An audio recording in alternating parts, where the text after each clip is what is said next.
Eh bien, c'est une joie de faire ce partage avec vous, bien que complètement imprévu. C'est frère Raphaël qui a dit que ça peut être intéressant pour Ecologia. Donc, j'y suis absolument pour rien. Il se trouve que j'avais fait une conférence pour la paroisse dans le cadre des mercredis de Carême. Et c'était le lien François d'Assise et la parole de Dieu. Donc, chacun des prêtres a fait un topo à sa manière, avec son angle d'attaque. Et moi, j'avais choisi le cantique de Frère Soleil. Parce que derrière, j'avais une idée par rapport à l'écologie. Ce qui me trottait, c'était comment vivre avec des gros guillemets, sans faire d'anthropomorphisme ni de panthéisme, une réciprocité avec la création. Et du coup, ce cantique m'intéressait, j'aurais voulu développer plus du point de vue de l'écologie, mais je m'en suis tenu à cette optique-là pour la paroisse. Alors, je ne suis pas du tout un spécialiste de Saint-François. Donc, c'est vraiment une contribution, c'est l'occasion de proposer une contribution dans un week-end d'écologie, mais c'est vraiment un partage fraternel. Donc, je pense que vous n'apprendrez rien, mais le but n'est pas d'apprendre, c'est de partager et de célébrer.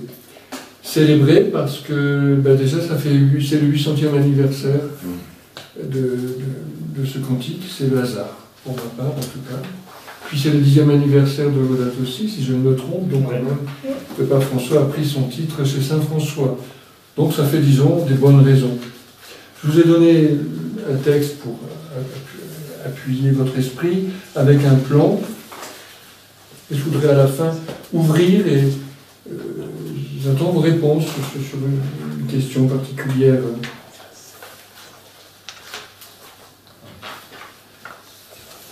Donc, il y a 800 ans, nous sommes en 1225, François a 44 ans et il lui reste moins de 2 ans à vivre. Il séjourne dans une maison qui est située dans l'enceinte du monastère Saint-Damien, ou à Sainte-Claire, il est dans une petite cellule, et sa santé est minée par les privations. C'est un homme à la santé délabrée. Il s'inflige de grandes privations depuis sa conversion. Il y a le paludisme, il y a une maladie atroce des yeux, puisque le soleil le fait souffrir, la lumière du feu la nuit le fait souffrir, il ne supporte pas la lumière. Et ça ne cesse de s'aggraver, et il est presque aveugle. Et puis quelques mois avant, au mois de septembre, si je ne me trompe, 1224, il a reçu les stigmates de la passion du Christ. Il faut porter ça dans son corps.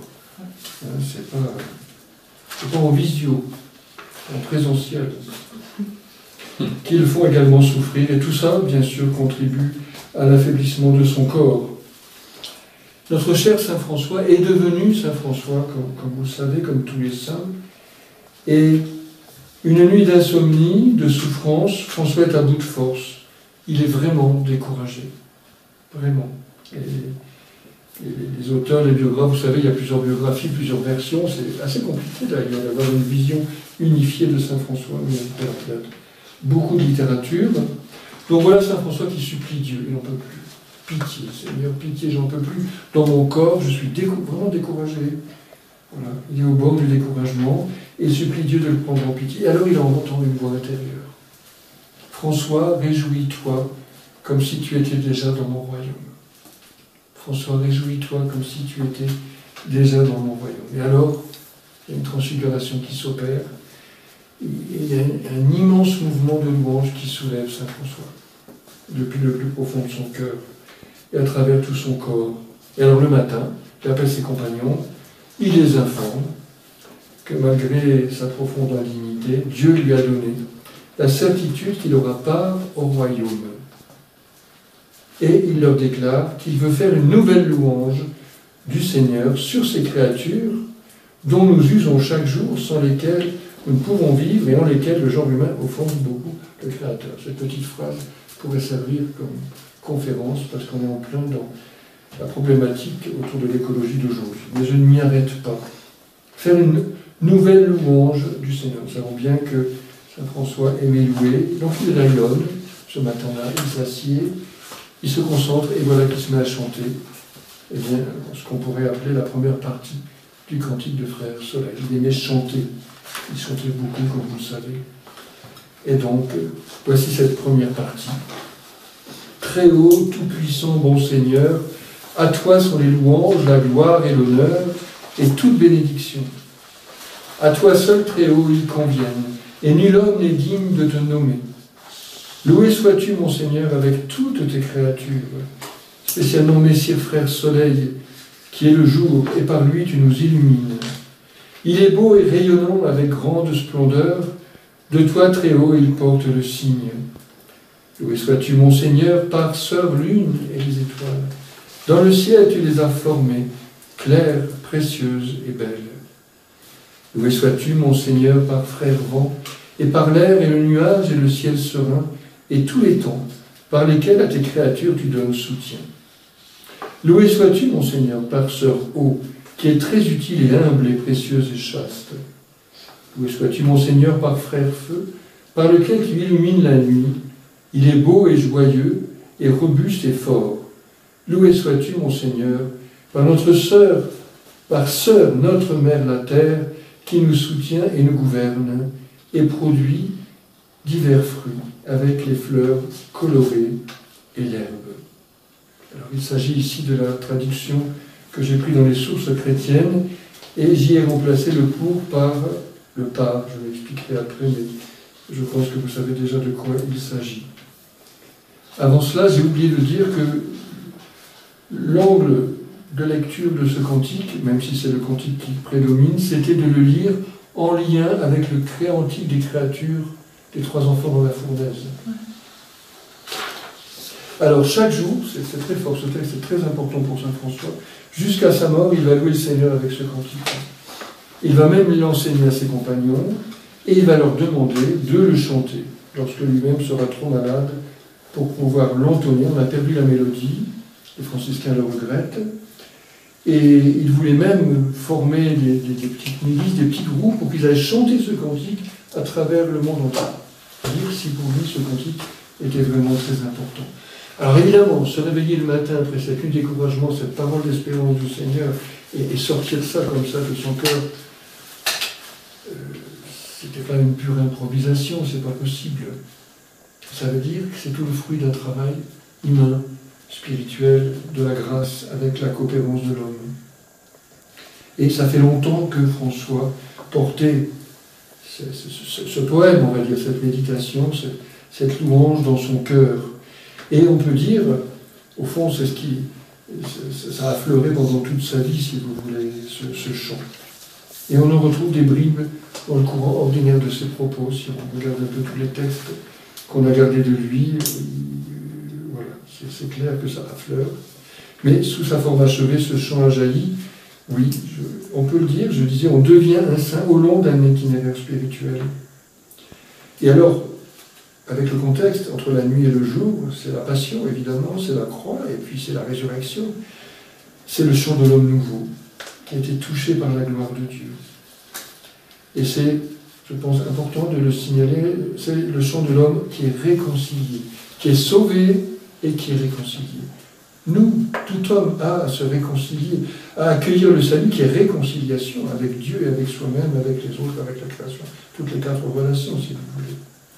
Et réconcilier, eh bien, ça va se vérifier tout particulièrement plus tard avec la strophe sur le pardon et la strophe sur la mort, quand même, parce qu'il faut le faire. Alors, du point de vue littéraire, il vaut la peine de noter que ce cantique, c'est un des plus anciens écrits rédigés en dialecte ombrien, et à juste titre, il est considéré comme l'un des 2-3 premiers textes fondateurs de la littérature italienne. Donc c'est pas rien. Personnification, une première chose qui apparaît à notre lecture ou à notre audition, c'est la personnification des éléments. Donc il y a d'abord l'adresse au Très-Haut, le Créateur, et puis le refrain, loué sois-tu mon Seigneur, qui rythme sa louange, et puis cette personnification des diverses créatures qui sont mentionnées dans ce poème. Ça rend bien que ce n'est pas une innovation, la Bible personnifie beaucoup. Elle personnifie la sagesse, la mort, et dans le psaume 95, qu'on chante à Noël, à la messe de la nuit, j'aime beaucoup ce psaume, on dit « Des arbres des forêts qui dansent de joie devant la face du Seigneur, car il vient, qu'ils applaudissent. » Ça me... C'est toujours attentif à ce verset, qui se m'endort pendant les autres. ça peut arriver. Et dans le psaume 18, écoutez, le soleil, chaque matin, tel un époux, il paraît hors de sa tombe, il s'élance en conquérant joyeux. Et François, dans son poème, personnifie le soleil, la lune, les étoiles, le vent, l'eau, le feu, la terre, et puis plus tard, la mort. Et on peut dire aussi celui qui pardonne. Donc, ça veut dire que s'il les personnifie, ils ont comme une certaine hypostase, une certaine personnalité, François les dote d'une certaine intentionnalité, d'une certaine activité. Je dis bien certaine avec des guillemets. Et ici, cette intentionnalité, il leur attribue la capacité de louer leur auteur. Alors, cette louange, c'est une louange, je dirais, épiphanique, phénoménologique. Ils louent de par leur existence même. Un caillou n'a pas la parole, mais en même temps, il loue. Voilà, il y a la louange.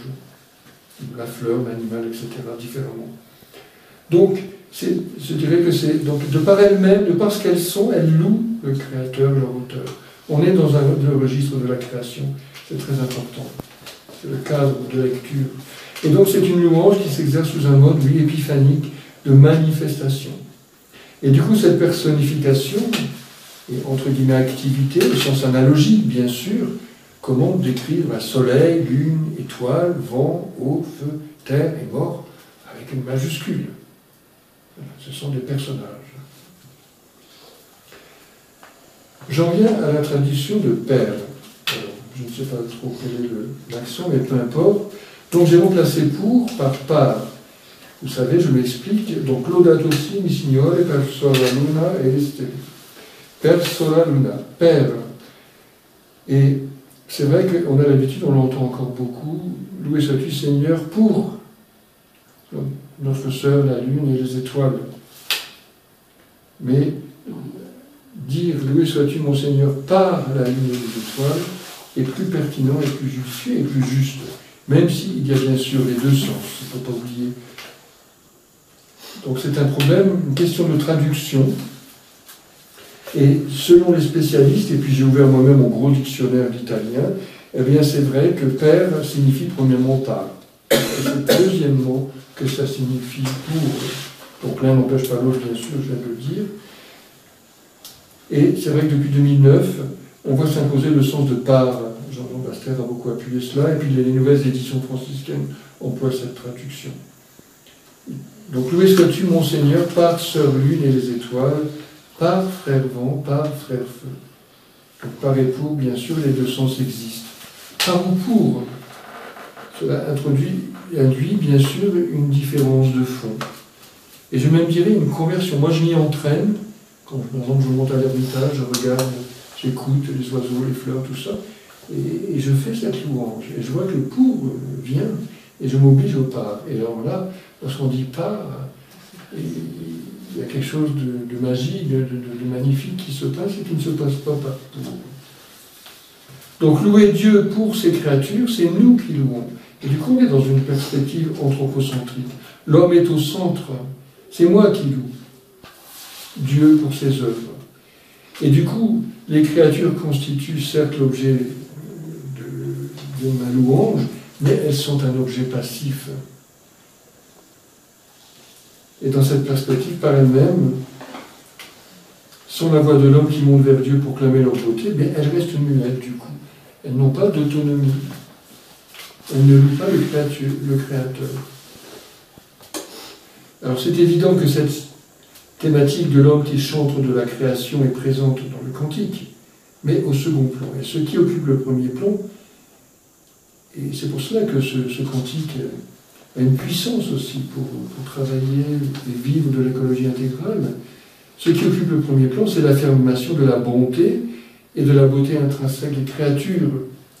Ces créatures qui reflètent en leur être même l'amour et la grandeur du Créateur. Donc on doit ajouter que l'homme qui chante ce cantique se place devant Dieu comme en vis-à-vis, dans une altérité avec la créature, les créatures, et même comme l'une d'entre elles, sans supériorité ni infériorité, égalité, on dira fraternité, on y vient tout à l'heure, en exprimant fraternité avec elle. Donc cette thématique exprime la traduction de père par la proposition par, ressortit donc à une perspective non plus anthropocentrique où l'homme est au centre, mais théocentrique où c'est Dieu qui est au centre. Et cela confère une valeur et une dignité particulière aux créatures. Et c'est là qu'on est dans le cadre de la création. Je viendrai tout à l'heure avec un autre auteur, je n'en parle pas maintenant, mais voilà, on est dans le cadre de la création. Donc les 4 relations, dont la relation à Dieu et à sa création.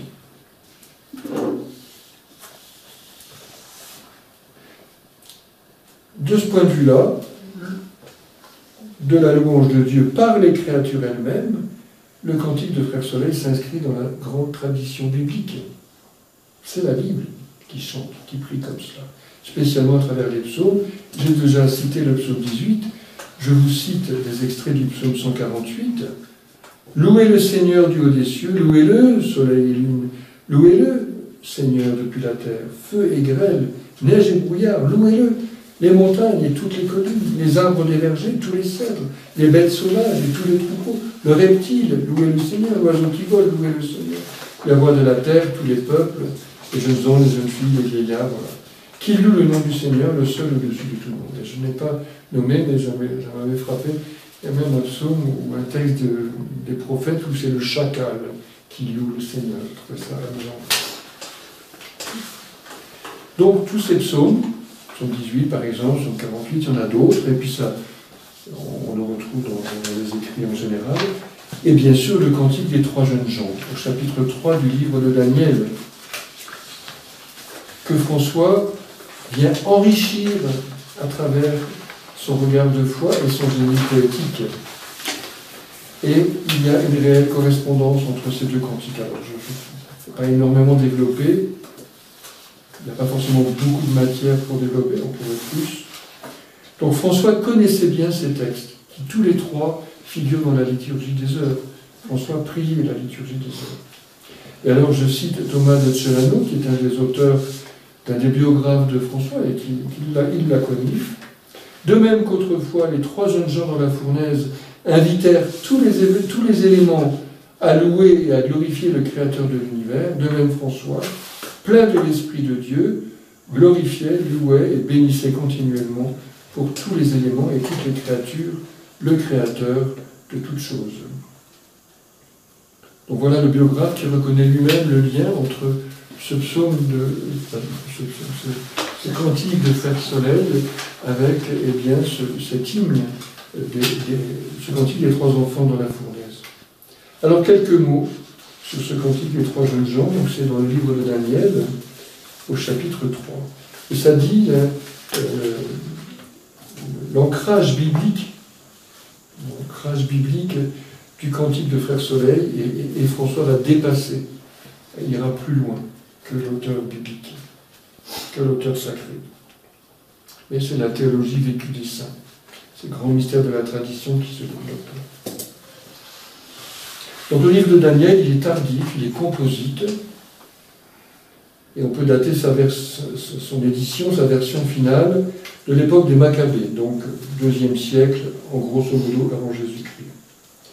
Et alors, ce texte comporte des ajouts qui n'existent que dans la version grecque, entre autres ce chapitre 3. Il y a des Bibles où vous ne trouverez pas le cantique des Frères Soleil. Donc ce chapitre 3, où on trouve la prière d'Azarias, qui est suivie du cantique des 3 jeunes gens. Il y a des Bibles, tu dis, où on ne trouve pas le cantique des créatures. Oui, parce qu'il est... Le cantique des 3 enfants. Les 3 enfants. Ouais. Parce que c'est une addition de la traduction grecque. Ouais. Oui. Et d'ailleurs, je ne peux pas m'arrêter plus longtemps, parce que j'ai beaucoup aimé regarder un peu le livre de Daniel de très près. Il est écrit en plusieurs langues. Il y a de l'araméen, il y a de l'hébreu, il y a du grec, donc avec les traductions. Dans la traduction de l'hébreu de l'araméen en grec, il y a des additions comme ce texte-là qui vient. Et je crois que c'est la Tob, où il y a une Bible courante, entre guillemets, qu'on emploie régulièrement. Tout ce qui a été écrit en grec est carrément mis à la fin. Ouais. Et la preuve, c'est que quand on lit l'ensemble du livre de Daniel, juste avant le chapitre 3, les 3 enfants se nomment Shadrach, Meshach et Abednego. On a ensuite le cantique des 3 enfants, et eux, ça s'appelle Ananias, Azarias et Misaël. Et juste le point final de la fin, on reprend l'histoire avec le roi de Babylone, et c'est un nouveau Shadrach, Meshach et Abednego. Ouais. Et ce livre de Daniel, il a été composé sur plusieurs siècles, si vous voulez. Il y a des extraits un peu. Voilà. C'est très intéressant d'ailleurs. D'un point de vue biblique, de comment sont construits les textes. Donc, dans le cantique des trois enfants, des trois compagnons, dans le cantique, voilà, les trois compagnons célèbrent Dieu dans une sorte de litanie, dans laquelle il y a un célébrant, une assemblée au fond qui alterne, c'est comme nous le faisons encore maintenant dans la liturgie. Et le cantique des trois jeunes gens fait partie des trois psaumes de l'Aude du dimanche 1, qui est un groupe de psaumes qu'on chante très régulièrement, tous 2 dimanches sur 4, et puis dès qu'il y a une fête, dès qu'il y a une mémoire obligatoire, le matin, c'est ces psaumes-là qui reviennent. Ou le psaume 148 aussi, deux fois en tout cas les dimanches. Donc avec le même genre de louange, si vous voulez. Et donc dans cette hymne, on trouve d'abord une louange directe à Dieu, puis vient l'invitation qui est faite à toutes les créatures à bénir le Seigneur, de parce qu'elles sont en elles-mêmes. Donc nous connaissons l'histoire de ce cantique. On est au temps de l'exil à Babylone, sous le règne de Nabuchodonosor, et on est au 6e siècle avant Jésus-Christ. Donc vous voyez, il est publié, la traduction grecque, c'est 200 ans, 150 ans avant Jésus-Christ. Nabuchodonosor élève une statue en or dont il exige à un signal donné l'adoration par tous ses sujets. 3 jeunes gens juifs sont dénoncés par les Chaldéens parce qu'ils ont refusé d'adorer la statue. Ils sont convoqués devant le roi, ils persistent dans leur refus, et alors Nabuchodonosor, dans sa colère, les condamne à être jetés dans une fournaise. Vient ensuite la prière d'Azarias dans la fournaise, il demande à Dieu de les délivrer, et puis le cantique des 3 jeunes gens, parce que de fait, eh bien, ils ne vont pas brûler, ils sont délivrés. Donc, dans la fournaise ardente, avec ses 2 compagnons, Azarias d'abord prie seul. Je ne peux pas citer le texte parce que c'est trop long, mais je résume. Après qu'un ange, dit le texte, a rafraîchi l'air à l'intérieur de la fournaise, c'est joliment dit, ceux-ci, donc les 2 autres, se joignent à lui dans une longue louange. C'est notre cantique des 3 jeunes gens. Le feu ne les a pas touchés, il y a eu un miracle. Le Seigneur les a entendus et du coup monte cette louange extraordinaire. Donc, puis d'une seule voix, dit le texte, ces 3 jeunes gens se mirent à louer, à glorifier, à bénir Dieu en disant. Alors, après ce verset d'introduction vient la louange de Dieu lui-même. Je ne vais pas répéter à chaque fois « À toi louange et gloire éternellement », mais on va l'entendre, parce que c'est la musique aussi, parallèlement à la musique du cantique de Frère Soleil. Béni sois-tu, Seigneur Dieu de nos pères, à toi louange et gloire éternellement. Béni soit le nom très saint de ta gloire, à toi louange et gloire éternellement. Béni sois-tu dans ton saint temple de gloire. Béni sois-tu sur le trône de ton règne. Béni sois-tu, toi qui sondes les abîmes, toi qui sièges au-dessus des kérubimes. Béni sois-tu au firmament dans le ciel, à toi louange et gloire éternellement. Puis vient l'invitation à la louange par les créatures elles-mêmes. Toutes les œuvres du Seigneur, bénissez le Seigneur, à lui haute gloire, louange éternelle. Vous voyez, on a le même mouvement. Alors, d'abord les créatures célestes.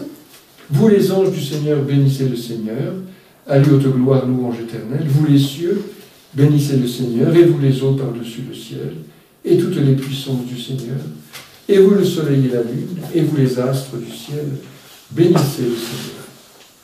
Ensuite, c'est au tour des phénomènes naturels. Vous toutes pluies et rosées, bénissez le Seigneur. Vous tous, souffles et vents, et vous le feu et la chaleur, et vous la fraîcheur et le froid, et vous le givre et la rosée, et vous le gel et le froid, et vous la glace et la neige, et vous les nuits et les jours, et vous les lumières et les ténèbres, et vous les éclairs, les nuées, bénissez le Seigneur, à lui haute gloire, louange éternelle. On retrouvera aussi dans le cantique de Frère Soleil les phénomènes météorologiques. Alors après, c'est au tour des créatures terrestres de louer le Seigneur. Que la terre bénisse le Seigneur, à lui haute gloire, louange éternelle. Et vous montagnes et collines, bénissez le Seigneur. Et vous les plantes de la terre, et vous, sources et fontaines, et vous, océans et rivières, baleines et bêtes de la mer, vous tous, les oiseaux dans le ciel, vous tous, fauves et troupeaux, bénissez le Seigneur, à lui haute gloire, louange éternelle. Bien sûr, c'est au tour de l'homme de louer le Seigneur. Et vous, les enfants des hommes, bénissez le Seigneur, à lui de gloire, louange éternelle. Toi, Israël, bénis le Seigneur, et vous les prêtres, vous ses serviteurs, les esprits et les âmes des justes, les saints et les humbles de cœur, bénissez le Seigneur. Puis une louange par les jeunes gens adressée à Dieu, avec le rappel de ce qui se passe dans le contexte. Ils ont été délivrés de la mort par le feu. Ananias, Azarias et Misaël, bénissez le Seigneur. À lui haute gloire, louange éternelle. Il nous a délivrés des enfers, sauvés du pouvoir de la mort. Il nous a tirés de la fournaise ardente, retirés du milieu du feu. Et puis la conclusion qui reprend le refrain du psaume 136, car éternel est son amour, ça dépend des traductions. Rendez grâce au Seigneur, il est bon, éternel est son amour.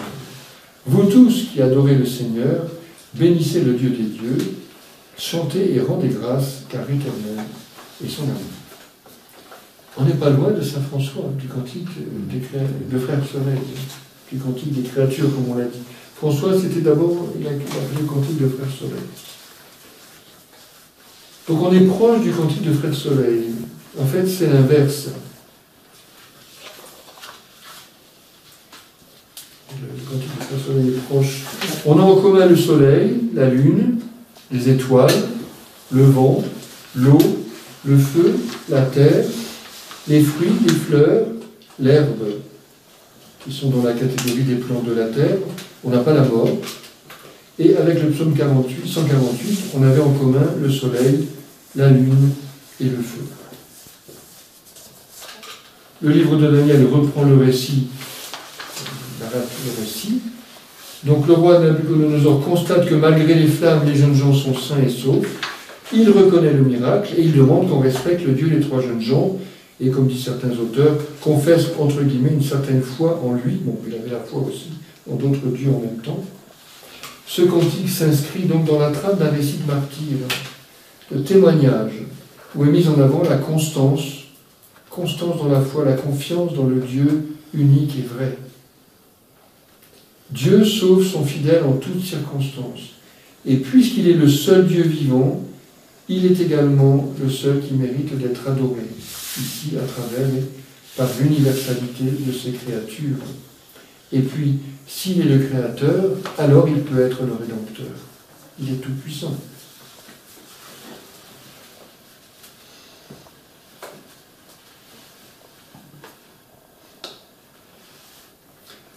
Alors, quelques réflexions à partir du cantique de Frère Soleil. Quelques réflexions, bien sûr, beaucoup à dire. D'abord, on a ici une hymne à la transcendance. On est tourné vers Dieu. Dieu sauve son fidèle en toutes circonstances. Et comme je le disais, s'il est le Créateur, alors il est tout-puissant.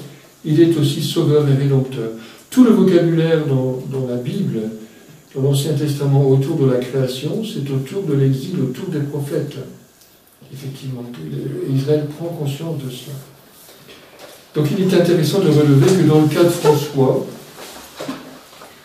comme dans celui des trois jeunes gens, Dieu intervient au cœur de l'épreuve.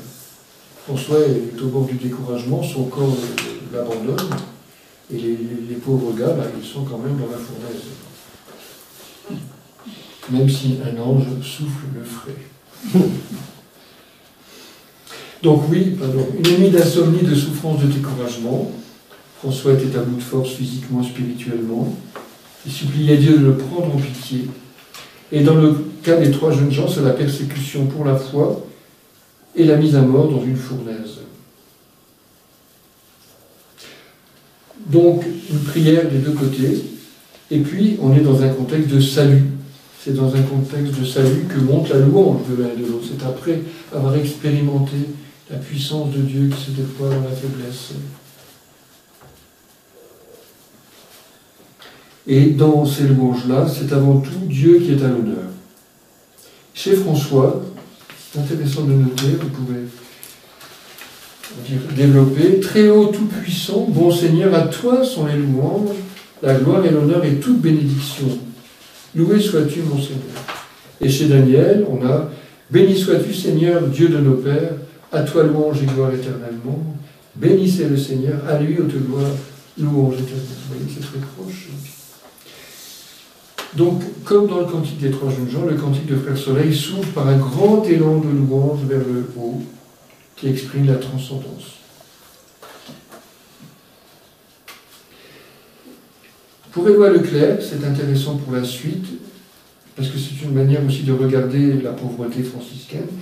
Cet élan vers la transcendance, vers le haut, chez François, ce grand élan, cet élan de louange, exprime chez saint François un mouvement de désappropriation, un renoncement à s'approprier ce qui appartient à Dieu, et Dieu lui-même. Et souvent, nous l'approprions, parce qu'il dit « À toi les louanges, la gloire, l'honneur et toute bénédiction, à toi seul, très haut, ils conviennent. » Leclerc fait remarquer ça. « À toi louange et gloire éternellement » chantaient les trois jeunes gens dans la fournaise. Et donc il n'y a plus de place, il n'y a plus de place que pour l'adoration, la gratitude et l'action de grâce.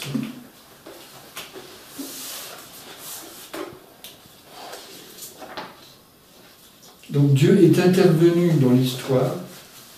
C'est le Dieu des Pères qui est invoqué par les trois jeunes gens.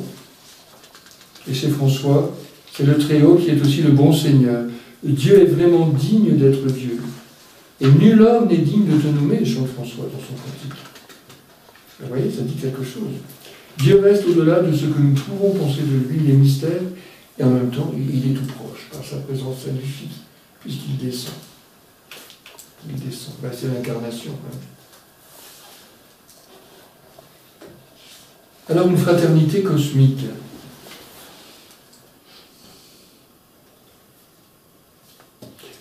La grande différence entre le Cantique des Trois Jeunes Gens et le Cantique de Frère Soleil, c'est que chez François, eh bien, cet élan vers le Très-Haut passe par une communion fraternelle avec toutes les créatures. Je pense que c'est ce qui plaît beaucoup à ceux qui entendent ce chant.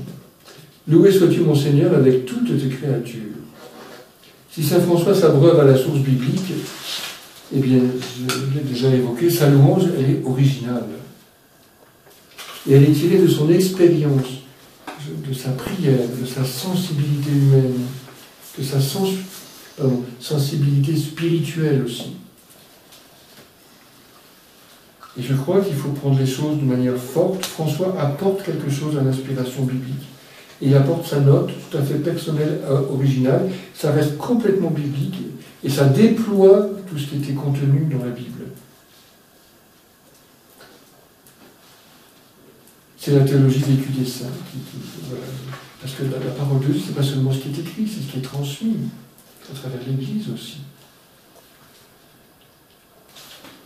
Donc il ne se contente pas de louer Dieu pour ses créatures, il fraternise avec elles, et ça c'est nouveau. C'est vrai qu'on n'a pas ça dans la Bible.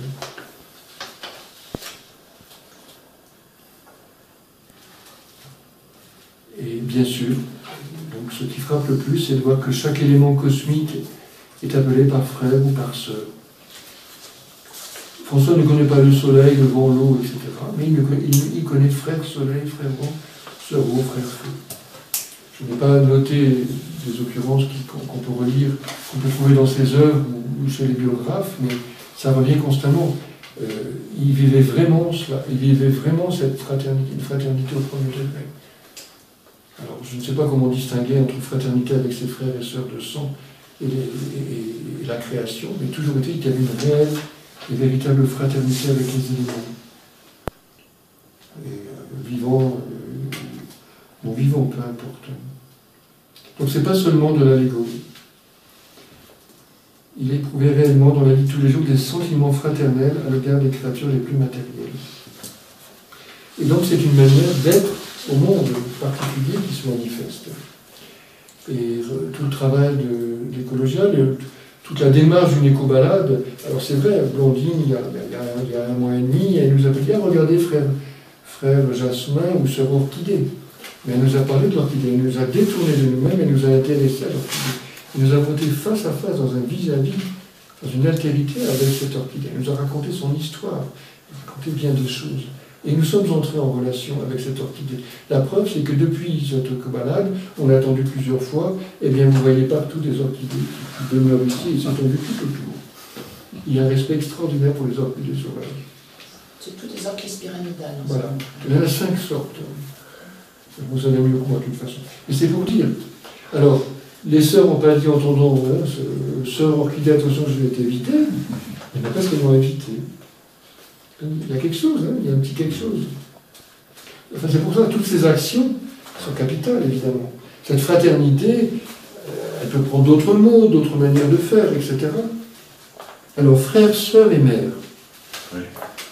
Ça, c'est intéressant aussi. Hommes et femmes, il les créa. Donc, c'est la Genèse. Où c'est que tu vois ça? Alors, non, je continue. Là, excusez-moi. Je continue mon propos, pardon. Ah oui, pardon. Donc, hommes et femmes, il les créa. Donc, évidemment, il y a la mixité dans la création. Donc, dans son poème, François fait place à la dimension féminine et maternelle. Et ça, c'est nouveau aussi par rapport à l'inspiration biblique. Et le cantique de Frère Soleil est structuré par l'alternance des éléments masculins et féminins qui sont qualifiés de frères et de sœurs et qui se voient attribuer des qualités à la fois propres et en étroite correspondance. Bon, après, selon le goût du poète, on pourrait dire. Mais le soleil illumine et rayonne, la lune et les étoiles sont claires et précieuses, le feu est clair et il est joyeux, robuste et fort, et l'eau est très utile, humble, précieuse et chaste. Peu importe les qualificatifs, si vous voulez. Mais ce qui est intéressant, c'est de voir que son poème, il a une alternance entre masculin et féminin. Et la place du féminin est la place d'un équilibre parfait entre le masculin et le féminin. Nous connaissons la relation, évidemment, François et Claire. Personne ne peut penser à l'un sans penser à l'autre. Et là, je sais, je ne suis pas allé lire ni trouver les livres, mais je sais qu'il y a des réflexions sur le féminin chez Saint François, et puis cet équilibre magnifique. Et je parlais de réconciliation au début, réconciliation dans tous les sens. Et à l'heure du féminisme, entre guillemets, Saint François a quelque chose à nous apporter réellement. D'autant plus qu'il a eu à lutter contre la chair de manière sévère, parce que se plonger dans l'eau glacée, quand il avait l'inondation, il est resté jusqu'à ce que ça finisse. Et jusqu'au bout, il a dû lutter. Saint François est devenu Saint François. Les textes le disent.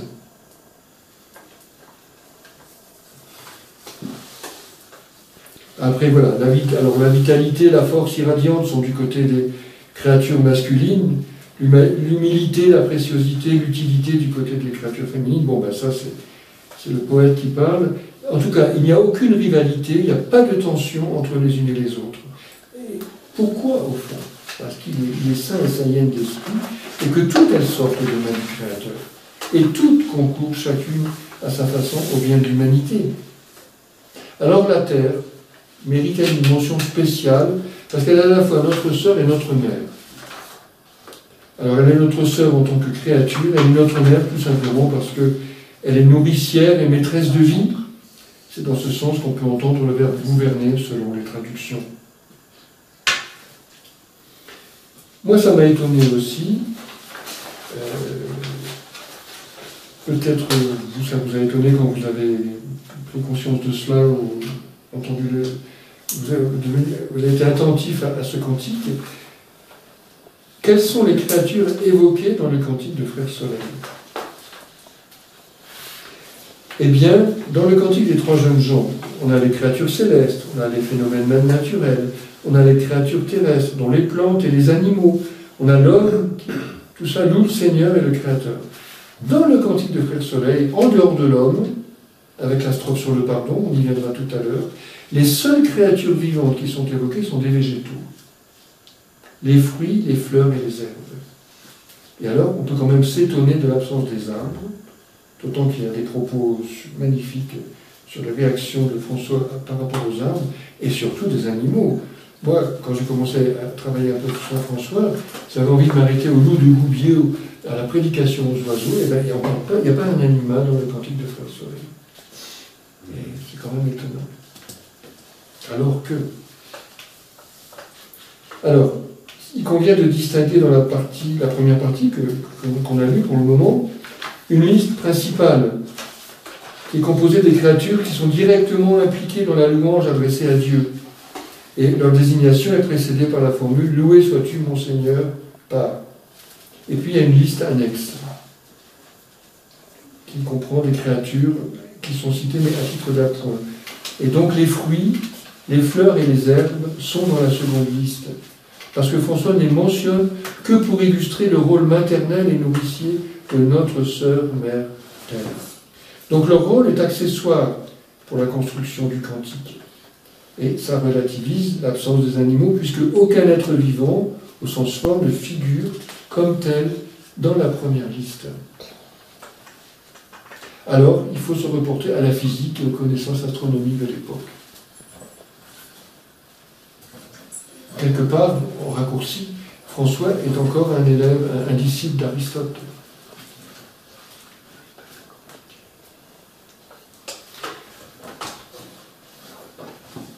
C'est-à-dire l'ensemble des corps célestes, le soleil, la lune, les étoiles, d'une part, l'astronomie, et puis les 4 éléments fondamentaux qui composaient la matière, selon la physique de l'époque, et toutes les réalités terrestres, végétaux et animaux compris. Évidemment, il ne faut pas essayer, il faut pas essayer de faire la concordance avec aujourd'hui. Le feu, l'air, l'eau et la terre. Ce qui donne à ce cantique une universalité, si vous voulez, très grande. C'est la totalité du monde sensible que récapitule le cantique de Frère Soleil. Et c'est donc une fraternité cosmique, vécue avec l'ensemble des créatures qui peuplent l'univers et qu'expérimente François. Donc c'est une totalité. Vous voyez, comme ce cantique qui jaillit au matin de cette nuit terrible, en même temps illuminé par la parole de Dieu, est extraordinairement bien construit. Et puis on voit bien la culture de François. Alors, il est temps de parler des autres strophes. La strophe sur le pardon. Donc ce cantique, dans ce cantique, nous sommes aussi sous le signe du pardon. Donc enfin, on parle de l'homme. Je la lis. Loué sois-tu, mon Seigneur, par ceux qui pardonnent par amour pour toi, et supportent maladie et tribulation. Heureux ceux qui les supportent en paix, car par toi, très haut, ils seront couronnés. Je résume, même si l'histoire est tout à fait savoureuse, mais vous la connaissez certainement. Donc ce couplet ne fait pas partie du cantique primitif. Il a été ajouté par François, un jour où il a envoyé ses frères chanter ce cantique devant à la fois l'évêque d'Assise et le podestat, c'est-à-dire le maire d'Assise. Ils étaient amis, en bonne relation, ils se sont fâchés, ils ne voulaient plus se parler, c'était terrible pour la ville. François en a eu vent. Et il a dit à ses frères, donc il les a ceux qu'il devait envoyer à Assise, il les a rassemblés, il leur a chanté le cantique, il a rajouté cette strophe sur le pardon. Il a dit maintenant vous allez les rassembler, vous à chacun, vous les rassemblez et vous leur chantez ce pardon. Ce cantique. Tout ce cantique avec la strophe sur le pardon. C'est ce qu'ils ont fait. Et les deux bonhommes se sont venus, ils ont entendu ce cantique, ils ont été touchés dans leur cœur profond. Et puis bon, parce que c'est ça François qui nous demande, allez, on se réconcilie, puis ils sont embrassés, et voilà. Et la paix est revenue. Et ça vaut la peine de lire les petits détails, c'est pas très long, mais voilà, il y a un peu plus de détails. Oui. Donc, ce cantique, cette strophe, pardon, est explicitement consacrée à la louange de l'homme, mais miséricordieux, qui sait pardonner et qui est pacifique, qui veut la paix. Alors jusque-là, la louange cosmique, ça se déroulait dans une fraternité, on va dire idéale, sans aucun nuage, et nous voilà plongés dans un monde où il y a des tensions, des conflits, des souffrances, où l'homme se débat avec ses semblables et la maladie et toutes sortes d'épreuves. Donc, on peut dire, avec ceux qui réfléchissent, qui ont médité, qui ont écrit sur le cantique de Frère Soleil, qu'en prolongeant la louange cosmique par celle de l'homme du pardon et de la paix, non seulement François complétait son œuvre, mais il en révélait le sens profond. C'est pour ça que j'ai relevé régulièrement le terme de réconciliation, dans tous les sens du terme. Donc cette strophe qui semble tout d'abord commandée par une circonstance extérieure, en réalité, elle est l'épanouissement de l'inspiration fondamentale du cantique. Parce que au matin de cette nuit, on pourrait peut-être faire des parallèles avec Pascal, j'en sais rien, avec cette fameuse nuit, mais au matin de cette nuit, il est réconcilié avec lui, il n'a plus peur de mourir, il sait que Dieu l'accueillera, peu importe qu'il soit malade, fini, voilà, il est dans une liberté, il est enfin dans une liberté totale. Et la suite du temps qu'il va vivre va le manifester aussi. Donc celui-ci apparaît vraiment, ce cantique de Frère Soleil, comme le chant de l'homme réconcilié, miséricordieux, solaire à l'image du Très-Haut, puisque le soleil, c'est dans la première strophe, est le symbole du Très-Haut. Et il apparaît aussi, ici, cet homme capable de réconciliation, de pardon, comme le Fils du Père qui est aux cieux et qui fait lever son soleil sur les méchants et sur les bons, et tomber la pluie sur les justes et sur les injustes, Matthieu 5. Donc François est devenu frère universel. Et il ne l'était pas au départ. Or lui-même, toute sa vie, oui, depuis sa conversion, était engagé à fond dans une expérience intime de réconciliation. Et voilà, je crois que c'est Éloi Leclerc qui dit ça. L'homme qui chante le cantique du soleil au sortir de la nuit est devenu lui-même miséricordieux comme le Très-Haut. Il peut dire en vérité, loué sois-tu pour ceux qui pardonnent. Peu de temps avant, si je ne me trompe, ou c'est encore après, je ne sais plus. Mais ça a duré 2 ans, il avait des combats parce que les frères ne voulaient pas faire ce qu'ils voulaient. Il y a un truc de ce genre, pardon, j'ai oublié les détails précis. Eh bien, pour garder un regard affable, parce qu'il ne voulait pas se mettre en colère et qu'il ne savait pas faire face aux autres paisibles, il se sauvait dans les bois jusqu'à temps qu'il écumait sa colère. Et il revenait. Ça a duré 2 ans. On a encore le réfectoire cet été, cet épisode. Donc, il est devenu lui-même miséricordieux comme le Très-Haut, et il peut dire en toute vérité, loué sois-tu pour ceux qui pardonnent, parce que la colère, c'est moi qui suis à la première place. La colère. Alors la strophe sur la mort. C'est très beau. La strophe dédiée à la mort, donc elle a été ajoutée quelques semaines, peut-être même quelques jours, avant le décès de François. Il y a eu plusieurs visites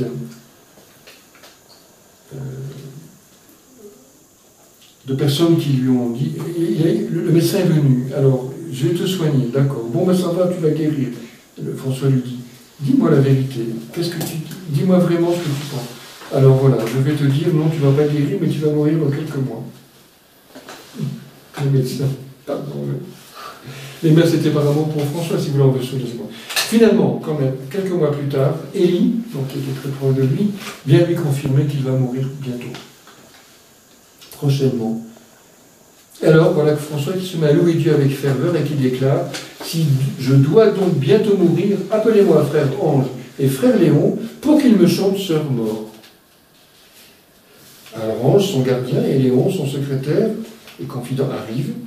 Et après que François a composé cette ultime strophe, ils entendent avec beaucoup de larmes, évidemment, mettez-vous à leur place, le cantique de Frère Soleil, désormais achevé, complet et achevé, avec la strophe sur la mort, que voici. Il chante. Loué sois-tu, mon Seigneur, par sœur notre mort corporelle, à qui nul homme vivant ne peut échapper. Malheur à ceux qui mourront dans les péchés mortels, heureux ce qu'elle trouvera dans tes très saintes volontés, car la seconde mort ne leur fera pas de mal. Eh bien, seul un homme animé d'une foi invincible et pleinement réconcilié avec Dieu, et bien sûr avec lui-même et avec les autres, peut oser proférer une telle parole alors que sa mort est imminente. Et c'est là que je reviens à cette idée de propriété, d'appropriation, de désappropriation, comme commente Éloi Leclerc, je crois aussi, il me semble, je n'ai pas noté. Pour l'homme qui a renoncé à l'attitude de propriétaire par rapport à toute chose et à soi-même, la mort apparaît tout autrement. Ça, c'est très profond. Elle n'est plus l'ennemi. Elle ne cesse même d'être une fatalité. Elle se présente comme l'étape décisive d'une longue marche vers la plénitude de soi, de l'être. Et à un moment de la mort, on passe de la grâce à la gloire.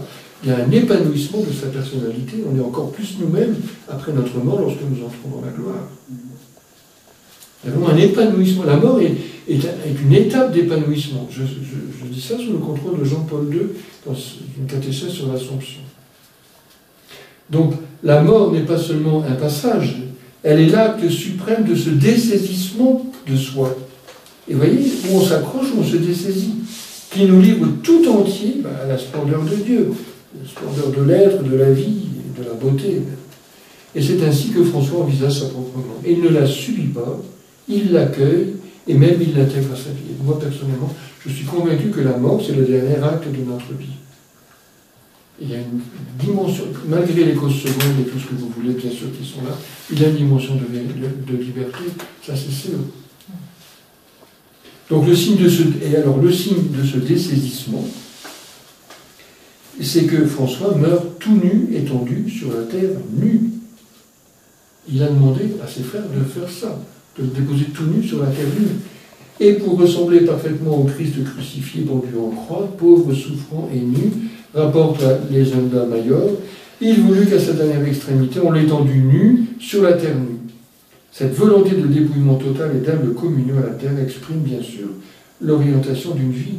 Vous voyez, la pauvreté franciscaine, jusqu'à ce que ça va. Mais ce n'est pas seulement la sobriété matérielle des repas et tout ça, et de donner aux pauvres. Il y a ce travail profondément de réconciliation, de conciliation de la grâce. Alors je ne résiste pas à vous lire la fin de Saint François et aussi la finale du livre de Julien Green, que je trouve très beau aussi. Donc on est au moment où il meurt. Enfin, l'heure sonna où tous les mystères du Christ s'étant réalisés en lui, son âme s'envola dans la joie de Dieu, raconte Thomas de Celano. C'était le 3 octobre au soir. Au-dessus de la portioncule où reposait le corps de François, des alouettes chantaient dans la lumière du couchant. C'est pas tout à fait logique, apparemment. Julien Green, donc, écrit « Un vol d'alouettes descend très bas et se met à tournoyer en chantant à plein gosier au-dessus de la cellule où François est couché. De mémoire d'homme, on a entendu le chant de l'alouette qu'aux premières heures du matin, s'élevant avec le soleil. Mais ce soir-là, laissant tout, elles sont venues crier leur amour. » Et vous verrez dans toutes les fresques consacrées à François, il y a cet épisode avec les alouettes au moment de sa mort. Alors, je conclus un chemin vers l'écologie intégrale. Nous savons bien que Saint François est le patron des écologistes, on le comprend. On comprend bien, c'est depuis le 29 novembre 1979, c'est le pape Jean-Paul II qui l'a déclaré patron céleste. Donc cette fraternité de Saint François envers les choses et les êtres est tout sauf de la sensiblerie, ça n'est pas de l'anthropomorphisme, c'est pas du panthéisme non plus. C'est d'abord un grand respect. Et c'est un courant de sympathie qui le relie aux êtres et qui le fait rejoindre l'amour créateur lui-même. On a commencé par lui-même a commencé par cette transcendance et vraiment développée. Il y a des livres épais comme ça sur ce cantique, donc il faudrait. Puis vous avez lu, vous savez bien sûr, mais on pourrait développer bien sûr les commentaires et les réflexions au sujet de tout cela. Alors, dans notre humanité à nous en avons l'expérience, je pense, que dans notre relation avec la nature, eh bien, les forces d'empathie ne sont pas forcément toujours à l'œuvre. Instinctivement, quels sont les premiers mouvements? Alors, ça dépend des gens, ça dépend des caractères. Mais les forces instinctives d'adhésion ou de communion ne jouent pas forcément. Mais évidemment, on est de plus en plus éclairé, ça change. Et donc, nous savons bien que la relation avec la nature, elle passe par la technique maintenant, qui est un objet d'exploitation. Ça veut dire que il y a de moins en moins, ou il n'y a plus, ou alors disons, où sont les puissances de communion avec la nature? Donc elles sont neutralisées, beaucoup. Donc il y a la conversion écologique, ça passe par là aussi. Il faut revivre, c'est comme si les ossements desséchés qui redeviennent vivants, si vous voulez, une sensibilité, mais une capacité. Alors, on a tous témoigné ici qu'on aimait les fleurs depuis notre enfance, le grand-père, le machin, etc. Tout ça. Donc c'est vrai, ça dépend des gens, mais même aujourd'hui, vous savez, la puissance de la technique peut court-circuiter, si vous voulez, cette empathie que nous pouvons avoir avec la nature. Et il y a tout un travail à faire, je pense. Donc jusqu'à présent, évidemment, on est en plein de cela, on domine, on exploite la nature. Et alors, à partir du moment où la nature n'est plus considérée que comme un instrument de puissance, elle devient l'enjeu d'une lutte entre les hommes pour la puissance. Regardez l'Ukraine, par exemple, ils veulent avoir les métaux précieux. C'est la guerre, ils en profitent. Je me rappelle l'année dernière, on a entendu le témoignage du pasteur Ravi, tout ce qui se passe dans la forêt là-bas dans son pays. Et donc du coup, le non-respect de la nature fait que les hommes se font la guerre et qu'il y a l'exploitation, la clameur des pauvres, comme vous disiez. C'est clair. Donc il y a une notre relation aux créatures spécialement un peu exploitables, et bien, rejaillit sur notre relation entre nous-mêmes. Et où on fraternise avec la création et les créatures, et on peut fraterniser entre nous hommes, ou alors c'est pas possible, et c'est la guerre.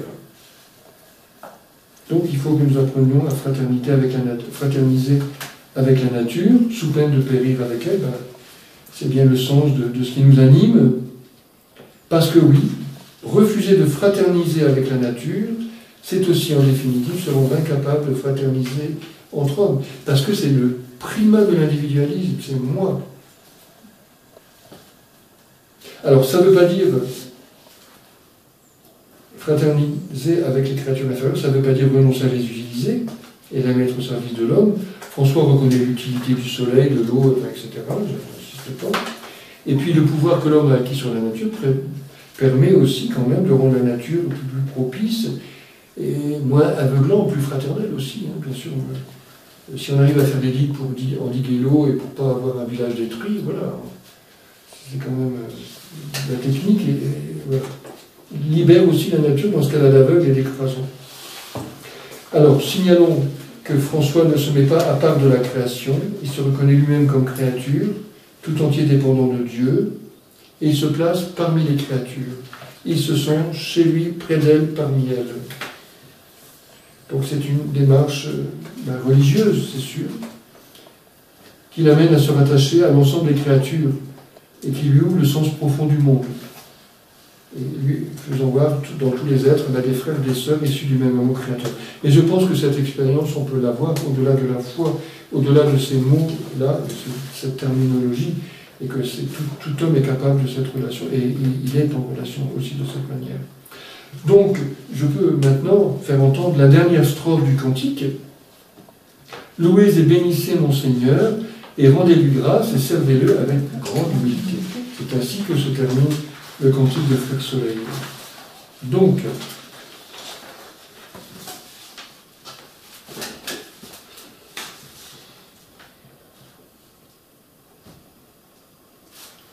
pour François, le monde n'est pas un objet à dominer ou à posséder. Rappelez-vous quand même qu'il est parti pour faire la guerre avec son armure et tout. Il a évité quand même de conversion en conversion. Sa présence aux aides participe à l'amour de Dieu. Et alors, le cantique de Frère Soleil porte à son accomplissement, amène à sa plénitude la louange du psalmiste et du prophète, des psaumes et du cantique des trois enfants. C'est le fruit mûr d'une longue sagesse et le fruit d'un juste accord avec l'univers, avec Dieu, qui est l'auteur de l'univers, avec lui-même, avec les autres. Donc on est au cœur de l'écologie intégrale. Et je voudrais ouvrir cet exposé en citant, si vous voulez, l'approche anthropologique de Philippe Descola, que vous connaissez, je pense. Moi, je connaissais de noms que j'ai connus grâce à un numéro spécial de la Cour récemment, mais qui a travaillé sur le lien entre la nature et la culture. Donc la nature, c'est tout l'univers qu'on peut exploiter, objet de nous-mêmes, je schématise, hein, je résume, et la culture, c'est l'homme, voilà, qui est capable de... Voilà. Du coup, il y a une distinction, et voire une opposition, et même une dimension entre supérieur et inférieur. Je résume grossièrement. Hein. Donc lui, il est dans une perspective scientifique, anthropologique, mais je prends sa réflexion, si vous voulez, pour vous dire, et vous, qu'est-ce que vous en pensez, voilà. Et puis, si vous voulez réagir sur ce qui a été dit aussi. Donc, lui, il travaille sur il a observé les liens entre la nature et la culture. Et il dit que ça n'est pas universel. Tout le monde n'a pas ce rapport-là, ne vit pas ce rapport, cette distinction. Toutes les civilisations ne vivent pas cette distinction. Chez saint François, lui, saint François envisage la relation avec la nature dans le cadre de la création et sous le mode d'une fraternité. Et donc la notion de création transcende la distinction, voire l'opposition possible entre nature et culture, puisque tous dépendent du Créateur. Et c'est intelligent, c'est très intéressant comme point de vue. Mais l'un n'empêche pas l'autre, on a besoin des deux voies pour réfléchir et pour aller plus loin. Donc il remet en question des scolaires l'universalité de l'idée de nature. Donc comment composer des nouveaux liens avec les non-humains. Les non-humains.